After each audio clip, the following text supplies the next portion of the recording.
What's happening, friends? Welcome to another episode of Women's Soccer World. I'm Bryce, and we've got another great show for you today. Our Olympic coverage is going to continue with the U.S. Women's National Team advancing into the semifinals, which, hooray, hooray, they have bested the Netherlands on penalties, which is very good news considering how the last time out when they played against Sweden in the last Olympics for the quarterfinals, they lost them on penalties, so this was a nice turnaround for them.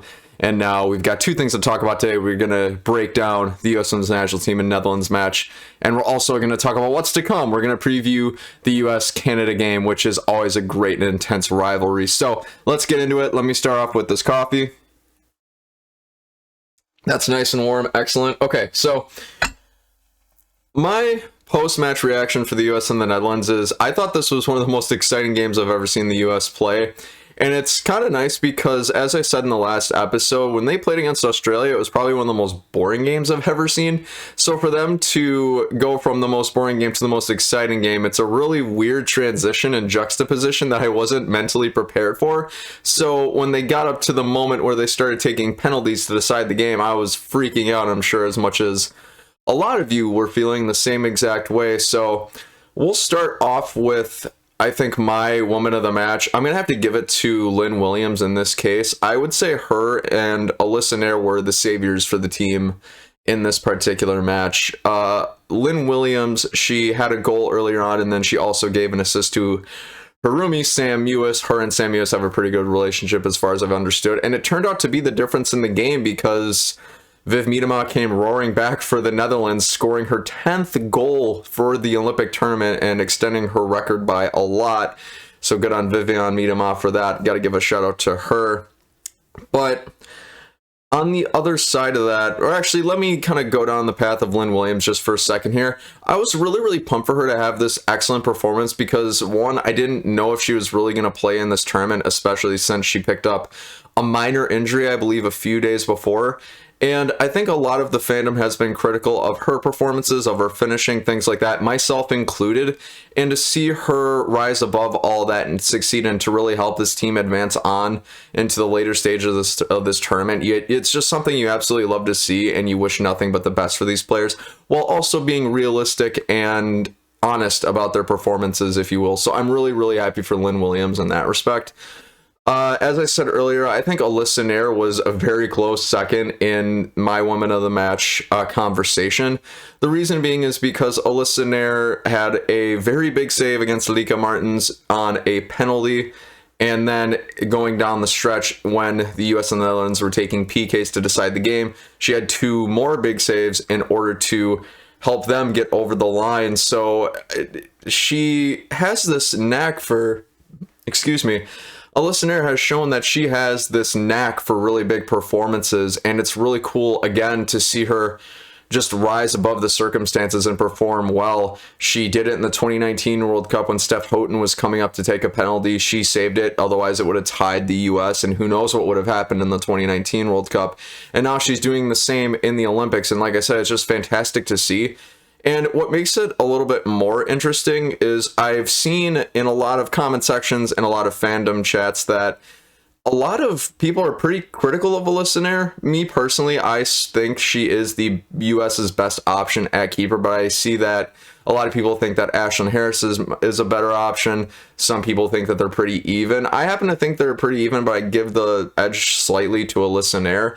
And she continues to show now that she is one of the best options in the world. And coming out of a time when the greatest goalkeeper of all time and Hope Solo is leaving the team, it's been tough for Alyssa to make a name for herself, and I think she continues to make that case, and this game helps her cause in that respect. And like I said, at the end of the day, it gets the U.S. ever so closer to that Olympic final and hopefully an Olympic win, because I believe it would be the first time in women's soccer history where a team won the World Cup and then the subsequent Olympics thereafter. So really great performances from both Lynn Williams and Alyssa Nair, and I'm really happy to see that they are progressing in their careers. Before I move on to the U.S.'s performance, I do want to highlight the play of Vivianne Miedema this tournament because it should not go unnoticed. For those of you who don't know, Vivianne Miedema has broken Christine Sinclair's previous Olympic record and has further extended it this game. The record was for most goals scored in a single women's Olympic competition. Christine Sinclair had set that record previously with 6. Vivianne Miedema has nearly doubled that. She has blown it out of the water and now has had 10 goals this competition, which I am a very big fan of Vivianne Miedema. Since I've been talking about women's soccer, Vivianne Miedema has been one of my favorite players, aside from Tobin Heath, of course. I even wrote a small paper detailing why I thought Vivianne Miedema was the world's greatest striker and still is. And at the young age of 25, to see her break all these records, she is the current record holder for the WSL in goals scored. Now she's got this Olympic record. It keeps formulating my hypothesis, or I guess supporting my hypothesis, that by the time she hangs up the boots, her career is going to go down as one of the greatest of all time. And it's just really awesome to see it unfold. And especially so the fact that she's only 25 years old. So she's probably still got 6, 7, 8, 9, 10 years in the tank. Who knows? It depends on how long she's going to keep playing for. I mean, look at Carly Lloyd. She's 39 and still playing at a high level. So I think we're seeing history in the making as time goes on, and I hope a lot of people can learn something from the play of Vivianne Miedema. Plus, that first goal that she had against the U.S. when she just took that slight touch and basically kind of lofted it to herself and then scored in the, I believe is the bottom right-hand corner of the net. It doesn't get much more beautiful than that. So Vivianne Miedema really had a phenomenal tournament, helped the Netherlands get far. And I was actually kind of gutted I'm gutted for her to not have taken that earlier penalty that Lika Martens took, because Vivianne Miedema was on a hat trick. She was feeling herself. She's been feeling herself all tournament long. And for Serena Wegman not to have her take that penalty in place of Lika Martens in that case was very puzzling, especially with how well she's been playing this tournament. So I don't know what the reasoning was behind it, and we'll never know, but I guess I should be glad from the U.S. fan perspective, because if she takes that penalty, she's probably scoring it. So who knows? Take that for what it's worth. But kind of moving into the U.S.'s performance, I think it was a lot better of a performance from them today. The defense wasn't so great. I just don't think anybody in the back four has really performed all that stellar, really all tournament long. The one thing I will say is I thought Crystal Dunn and Becky Sarburn probably had good games, but they didn't really stand out in particular. I think Abby Dahlkemper and Kelly O'Hara have struggled this tournament, which every player will struggle at some point in their careers, but it makes it critically important for the U.S. to be on the front foot and attacking and getting scoring opportunities, because the defense might not be able to keep a clean sheet. And honestly, I don't think they will keep a clean sheet for the semifinals and the finals if they happen to beat Canada tomorrow morning. So makes some really interesting questions. I don't know. It makes me wonder about later on down the line, when the likes of Sauerbrunn retire, when Kelly O'Hara retires, who is really going to fill their shoes and perform really, really well? There is a little bit of depth in the fact that Tierna Davidson and Julie Ertz can both play either centrally, or Tierna Davidson could probably play outside back, but it just begs interesting questions and is just kind of in the back of my mind as time goes forward. Now, getting into comparing the match from both teams' perspective, on paper, this was a pretty even match. Possession was 50-50 according to ESPN anyway. The number of corners, I believe the U.S. had a slight advantage over. The U.S. was offside a lot more often. I believe the count was 6-1, which we'll talk about that in just a second. And I also believe the number of shots on goal, I believe the edge was slightly toward the Netherlands. I believe the Netherlands had 7 shots on goal and the U.S. had 4. Let me double check my notes real quick. I'm sorry. The Netherlands had 3 more shots on goal, so it could be 7-4. I'd check later if you guys would like. But so the assessment that the U.S. performed better this game, I think, is spot on, given the possession stats, given the shots on goal, given the amount of set pieces, the offsides. At least the one thing I can say with the offside is that the U.S. hasn't stopped being aggressive.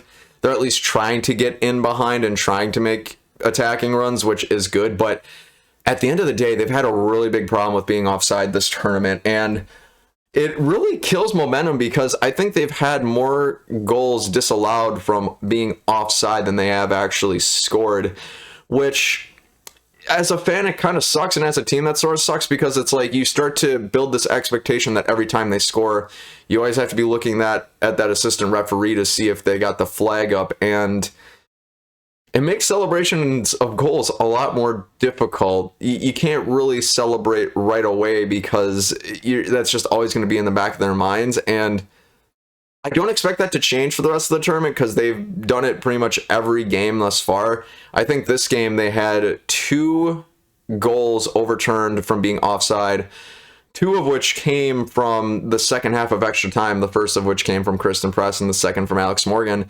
But I believe there were a couple more this game, if not at least one more. I could be mistaken on that. I have to go back and watch the whole game just to be sure, but it's a problem for the team. I don't know if it's because they're too giddy. They might be a little bit nervous. I don't know what it could be. Maybe the communication between the midfielders and the forward line just isn't up to speed. Who knows what's going on in that regard, but it's very uncharacteristic for the U.S. And I'm just curious to see how that's going to end up playing out post-Olympic play. I'm sure the whole team is going to be looking to work on that as well. So take that for what you will. I think that that problem will still exist for the match against Canada and the final if they end up qualifying for it. But at the end of the day, they just got to score as many goals as they can. The defense is going to continue to struggle. They will continue to struggle with not being called offside, but they've got to do what they've got to do to go ahead and get over the line, and I think they're going to need multiple goals to do that against Canada. There's one other point I wanted to touch on before moving on to the Canada-US preview. So I want to talk about the penalties for a second. The fact that, obviously the most nerve-wracking part of this game was when the second half of extra time ended, the referee blew the whistle, and we went into penalties. And for a fan, this can be one of the most intense moments because of the fact that penalties can be very unpredictable and, in my opinion, a very unsatisfying way to decide a game, especially one in a competition this big. And for those of you who might not remember, going back to 2 very big moments in U.S. Women's National Team history, at the last Olympics in Rio against Sweden, the U.S. was knocked out by Sweden based on a game that was decided on penalties. And then going back even further, I believe, to the 2011 World Cup, if I'm not mistaken, the U.S. lost the final against Japan on penalties. So the U.S.'s relationship isn't the greatest when it comes to penalties. And it was, as a fan, I couldn't help but kind of think to myself, oh boy, here we go again. The reason being is because if the U.S. had hypothetically lost this game on penalties to the Netherlands, you start to worry about the future of this team in terms of their relationship with penalties, because a lot of times in sport, the game a lot of times is mental, right? If you are mentally confident in your skills and in your team, you will more than likely perform well. If everybody's feeling confident, the whole team likely performs better, and it just has this cascading effect to where you're churning out win after win after win and your confidence builds. However, if the U.S. had been knocked out of this tournament on penalties again, it starts to kind of creep into at least the mind of the fandom. I don't know about the players personally, but as an athlete, that can kind of mess with your head a little bit, because then in future big competitions, if the U.S. goes on penalties, if all they remember is, okay, getting knocked out of the Olympics twice on penalties, getting knocked out of the final of the World Cup on penalties, that can mentally wear on you as an athlete, and it would have really been concerning for me if the U.S. kept having this history of losing on penalties, because that would have really stunk. Of course, we do have very positive memories of that, including the 1999 World Cup, but that was so long ago that point is kind of moot. But with a lot of these players, why this means so much is because these players have been around for the last 10 years, and within those last 10 years, they've been exposed to all these penalty situations. So it's just kind of some food for thought as to what might have been. Again, this is kind of a moot point because the U.S. did win based on penalties. So I think this was a very big mental hurdle for the team as a whole to really overcome and get over the line and win. So I guess I'm very proud of the team in that respect, and it gives me a lot of encouragement and hope for the rest of this tournament, because if they can overcome a big mental hurdle such as winning this game on penalties, and given their past history with penalties, I don't think that there's anything that they can't do. And this team is it's very capable of doing many great things, and I can't wait to see what they do for the rest of the tournament. So Now that will do it for my thoughts on the US Women's National Team versus Netherlands match. But my friends, I want to know what you make of the game. Whatever you think, you know the comment section is. Let me know. All right, so to kind of round off this episode, let's go ahead and preview the US Women's National Team Canada semifinal. So the US and Canada, that's been a rivalry that's existed since the beginning of WOSO time, which has been probably 20, 30, maybe 40 years from now. And it's always been a rivalry that's been very dicey. It's very intense, especially when it comes to CONCACAF play and tournament play. Usually yellows are given out on quite a frequent basis. It's usually at least 2 or 3 per team if my stat research is correct. And I don't expect this game to be very much different from that. I expect it to be very par from the course, especially given the stakes of this game, which is going to be win or go home. There's no second leg. There's just this game, the semifinals. You either win or you pack your bags up and fly back into North America. So both teams are going to be on edge for this one. If I had to predict a score, my guess is that the US will end up winning 2-1. I think with the US beating the Netherlands and actually performing pretty well, it's going to give them a lot of a mental boost in order to get them over the line. And I don't see Canada scoring more than a goal in this game, given how they've played this tournament. The most they've scored is 2 goals. Can't remember who I believe it was 2 they scored against Chile, and Janine Becky had the double in that game. But Canada doesn't really score very highly, statistically, at least in this tournament. And they do this thing where they don't exactly have a ton of possession either. I think the most possession they had in this tournament so far was 50%. And I believe they split that with Japan earlier on in group play, if I'm not getting my groups mixed up. So the goals are going to come from, I would imagine, Janine Becky or Christine Sinclair, because they have both scored in this tournament. But I don't expect them to just be a powerhouse and a force to be reckoned with. Having said that, the U.S., like I said, has been pretty weak defensively, and I don't expect that to change this game. So I think Canada's going to score at least 1 goal this game. I don't think that the U.S. is going to give them much more than that, but there could be a chance. And like I said, it's going to be up to the attacking side of the equation to really bump up and really pick up the slack, I guess you could say. However, my prediction could totally be wrong. The U.S. could perform amazing and get a clean sheet, but I don't think that's very likely or really reasonable to expect at this point, given the last few games. So I think that the U.S., given how well they played last game, which it wasn't like a crazy outstanding performance, but it was at least on track, I think that they're going to score a couple of goals, ended up coming out on top on this one. I don't expect it to go to extra time or penalties. I think this will be decided in regular time.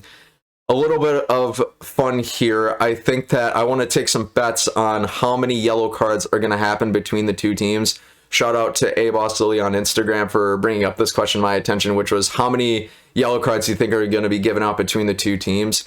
If I had to guess, I would assume Canada is going to get 2, and I also think the US are going to come away with 2, and Lindsey Horan's going to get 1 of them. The reason being is because, like I said, this is a very intense rivalry that gets pretty dicey. Players are very aggressive. Players get chirpy with each other, and stuff goes down. And the thing with Canada this tournament is every game so far, they've had at least 1 yellow card, if I'm not mistaken. There might have been 1 game where they didn't have any, but in every other game, they've had 1 or 2. So I expect that trend to continue for the remainder of this tournament, whether this be their last game or if they beat the US and qualify for the championship. So some food for thought there, but that's kind of a little fun bet I like to take. And I also am trying to mentally take stock and bets on how many goals the US is going to have disallowed due to being offside, just to kind of, for a bit of banter and just to poke a little bit of fun into the situation. I'm going to guess it's going to be at least 2. Just being par for the course. I think total, the number of times they'll be offside is probably 5, but we'll have to see and find out. But like I said, my score prediction is going to be a 2-1 US victory. It won't be an easy victory by any means. Canada, I think, is going to put on a good show, and both teams are going to be at each other's throats. So, my friends, I want to know, what are your score predictions for the US and Canada game? Any red card, yellow card, or disallowed goal predictions, whatever you think. Jump down in the comments section below and let me know whatever your thoughts are. All right, my friends, so this will do it for this episode of Women's Soccer World. Thank you so much for joining me. Like, comment, and subscribe if you're enjoying these videos and would like to get in on the fandom. Plus, it helps people just like you find these videos a lot easier, and I sure do appreciate it. So, from the Bankrupt Hippo YouTube channel, my name's Bryce. Thanks so much for joining, and until next time, have a great day.